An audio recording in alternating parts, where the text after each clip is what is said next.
ಕೋಗಿಲು ಬಡಾವಣೆಯಲ್ಲಿ ಕಾಂಗ್ರೆಸ್ ಸರ್ಕಾರ ಅಲ್ಲಿನ ಮನೆಗಳನ್ನು ತೆರವು ಮಾಡಿದ ವಿಚಾರಕ್ಕೆ ಸಂಬಂಧಪಟ್ಟ ಹಾಗೆ ಸಿಟ್ಟೇರಿ ಕೆಂಪಾದ ಸಿಎಂ ಇಬ್ರಾಹಿಂ.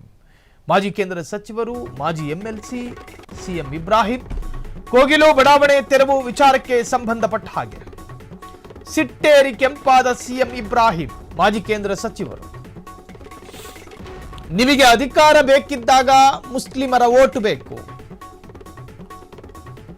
ನಿಮ್ಮ ಮನೆ ಮಕ್ಕಳು ನಾಶ ಆಗಿ ಹೋಗ್ತಾರೆ ಎಂದು ಇಬ್ರಾಹಿಂ ಶಾಪ ಹಾಕಿದ್ದಾರೆ.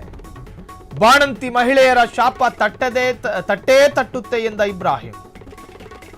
ಕೃಷ್ಣ ಬೈರೇಗೌಡರನ್ನು ತರಾಟೆಗೆ ತೆಗೆದುಕೊಂಡ ಮಾಜಿ ಕೇಂದ್ರ ಸಚಿವ, ಅಲ್ಲೇ 3-4 ಸತಿ ಎಂಎಲ್ಎ ಆದವರು, ನೀವು ಅಧಿಕಾರಕ್ಕೆ ಬರಬೇಕಾದ್ರೆ ಅವ್ರ ಮತಗಳು ಬೇಕು, ಬಡ ಮಕ್ಕಳ ಶಾಪ ನಿಮಗೂ ತಟ್ಟುತ್ತೆ. ಕೋಗಿಲು ಬಡಾವಣೆ ತೆರವು ವಿಚಾರಕ್ಕೆ ಸಂಬಂಧಪಟ್ಟ ಹಾಗೆ ಸಿಎಂ ಇಬ್ರಾಹಿಂ ರವರಿಗೆ ಇದೀಗ ಅನಿವಾರ್ಯವೂ ಕೂಡ ಹೌದು ಮಧ್ಯಪ್ರವೇಶ ಮಾಡೋದು ಈ ವಿಚಾರದಲ್ಲಿ. ಯಾಕೆ?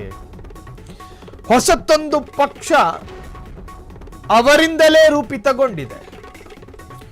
ಅಧಿಕೃತವಾಗಿ ಇತ್ತೀಚೆಗೆ ಆ ಪಕ್ಷದ ರೂಪುರೇಷೆಗಳನ್ನ, ಆ ಪಕ್ಷದ ಸಿದ್ಧಾಂತವನ್ನ, ಆ ಪಕ್ಷದ ಲೋಗೋವನ್ನು ಕೂಡ ಲಾಂಚ್ ಮಾಡಿದೆ. ಕಾಂಗ್ರೆಸ್ಸಿನಲ್ಲಿ ಎಂಎಲ್ಸಿ ಆಗಿ ಆ ಎಂಎಲ್ಸಿ ಸ್ಥಾನಕ್ಕೆ ರಾಜೀನಾಮೆ ಕೊಟ್ಟು ಜೆಡಿಎಸ್ ಪಕ್ಷದ ರಾಜ್ಯಾಧ್ಯಕ್ಷರಾಗಿ ಆ ರಾಜ್ಯಾಧ್ಯಕ್ಷ ಸ್ಥಾನಕ್ಕೂ ರಾಜೀನಾಮೆ ಕೊಟ್ಟು ಅದಾದ ನಂತರ ಹೊರಗೆ ಬಂದು ಮನೇಲೊಂದು 9 ತಿಂಗಳು ಸುಮ್ಮನೆ ಕೂತು ಈಗ ಮತ್ತೊಂದು ಹೊಸ ಪಕ್ಷವನ್ನ ಕಟ್ಟಿದ್ದಾರೆ. ಆ ಪಕ್ಷಕ್ಕೊಂದು ಹೆಸರಿಟ್ಟಿದ್ದಾರೆ, ಆ ಪಕ್ಷಕ್ಕೊಂದಷ್ಟು ಪಾರ್ಟ್ನರ್ಗಳನ್ನು ಇಟ್ಕೊಂಡಿದ್ದಾರೆ. ಪಾರ್ಟ್ನರು ಅಂದರೆ ಸಮಾನ ಮನಸ್ಕರನ್ನ ಜೊತೆ ಕರ್ಕೊಂಡು ಹೋಗ್ತಿದ್ದಾರೆ.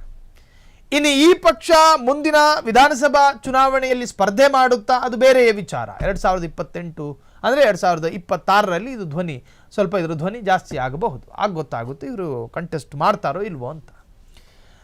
ಸಿಎಂ ಇಬ್ರಾಹಿಂ ರವರಿಗೆ ತನ್ನದೇ ಸಮುದಾಯದ ಬಡಾವಣೆಯಲ್ಲಿ ತನ್ನದೇ ಸಮುದಾಯದವರನ್ನ ಕಾಂಗ್ರೆಸ್ ಪಕ್ಷ ತೆರವು ಮಾಡಿದೆ ಎನ್ನುವಂಥ ವಿಚಾರ ಸಿಕ್ಕಿದಾಗ, ಅಲ್ರಯ್ಯ ಮೈನಾರಿಟಿ ವೋಟ್ಸ್ಗಳಿಂದ ನೀವು ಅಧಿಕಾರಕ್ಕೆ ಬರ್ತೀರಿ, ಅವರ ವಿಚಾರದಲ್ಲಿ ನೀವು ಯಾವ ಪ್ರತ್ಯೇಕ ಕಾಳಜಿಯನ್ನು ವಹಿಸುವುದಿಲ್ಲವಾದರೆ ಅವ್ರು ನಿಮಗೆ ಯಾಕೆ ಮತ ಕೊಡಬೇಕು? ಬಾಣಂತಿ ಹೆಣ್ಮಕ್ಳಿದ್ರು, ಗರ್ಭಿಣಿ ಹೆಣ್ಮಕ್ಳಿದ್ರು, ಚಳಿ ನಡುಗುವಂಥ ವೃದ್ಧರಿದ್ರು, ಎಲ್ಲರನ್ನು ಓಡಿಸಿದ್ರಲ್ಲ, ಅವ್ರು ಎಲ್ಲಿಗೆ ಹೋಗಬೇಕು? ನಿಮ್ಮ ನಿರ್ಧಾರ ಬಿಜೆಪಿಯ ನಿರ್ಧಾರಕ್ಕೆ ಸಾಮ್ಯತೆ ಇದೆ, ನಿಮ್ಮಲ್ಲಿ ಯಾವ ವ್ಯತ್ಯಾಸಗಳೂ ಇಲ್ಲ.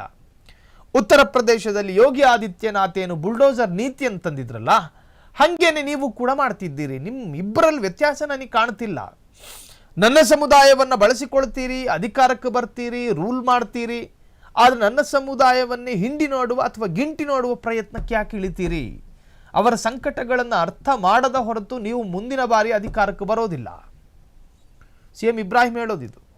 ನಿಮಗೆ ಅಧಿಕಾರ ಬೇಕಿದ್ದಾಗ ಓಟು ಬೇಕಿತ್ತು ಆ ಕಮ್ಯುನಿಟಿಯದ್ದು, ಆದರೆ ಅಧಿಕಾರಕ್ಕೆ ಬಂದ ನಂತರ ಹಿಂಗೆ ಮಾಡ್ತೀರಾ, ನಿಮ್ಮ ಮನೆ ಮಕ್ಕಳು ನಾಶ ಆಗಿ ಹೋಗ್ತಾರೆ ಎಂದ ಇಬ್ರಾಹಿಂ. ಬಾಣಂತಿ ಮಹಿಳೆಯರ ಶಾಪ ತಟ್ಟೇ ತಟ್ಟುತ್ತೆ ಎಂದ ಇಬ್ರಾಹಿಂ. ಬೈರೇಗೌಡರನ್ನು ತರಾಟೆಗೆ ತೆಗೆದುಕೊಂಡ ಮಾಜಿ ಕೇಂದ್ರ ಸಚಿವ. ಇನ್ನು ಬೈರೇಗೌಡರ ವಿಚಾರದಲ್ಲಿಯೂ ಕೂಡ ಏಕವಚನದಲ್ಲೇ ಮಾತನಾಡಿದ್ರು. ಅಲ್ರಿ ಬೈರೇಗೌಡ್ರೆ, 3-4 ಸತಿ ಎಂಎಲ್ಎ ಆಗಿ ಆಯ್ಕೆ ಆದಾಗ ಇವರು ಓಟ್ಗಳು ಬೇಕಿತ್ತು, ಈಗೇನು ಶೋಕಿ ಮಾಡ್ತಿದ್ದೀರಾ? ಯಾಕೆ ನಿಮ್ಮ ಕ್ಷೇತ್ರದ ಜನರ ಸಮಸ್ಯೆಗಳಿಗೆ ಸ್ಪಂದಿಸುವಂತಹ ಮನಸ್ಸು ಮತ್ತು ಇಚ್ಛಾಶಕ್ತಿ ನಿಮಗಿಲ್ಲ ಅಂತ ಹೇಳಿ ಏಕವಚನದಲ್ಲೇ ಪ್ರಶ್ನೆ ಮಾಡ್ತಾರೆ. ಬಡ ಮಕ್ಕಳ ಶಾಪದಿಂದ ನೀವು ಹಾಳಾಗಿ ಹೋಗ್ತೀರಾ ಎಂದು ಇಬ್ರಾಹಿಂ ಕಿಡಿಕಾರಿದ್ದಾರೆ. ಕ್ಷಣ ಕ್ಷಣದ ಸುದ್ದಿಗಳಿಗಾಗಿ ಫ್ರೀಡಂ ಟಿವಿ ಸಬ್ಸ್ಕ್ರೈಬ್ ಮಾಡಿ, ಲೈಕ್ ಮಾಡಿ ಹಾಗೂ ಫಾಲೋ ಮಾಡಿ. ಹೊಸ ಸುದ್ದಿಗಳ ನೋಟಿಫಿಕೇಶನ್ಗಾಗಿ ಬೆಲ್ ಐಕಾನ್ ಮೇಲೆ ಕ್ಲಿಕ್ ಮಾಡಿ.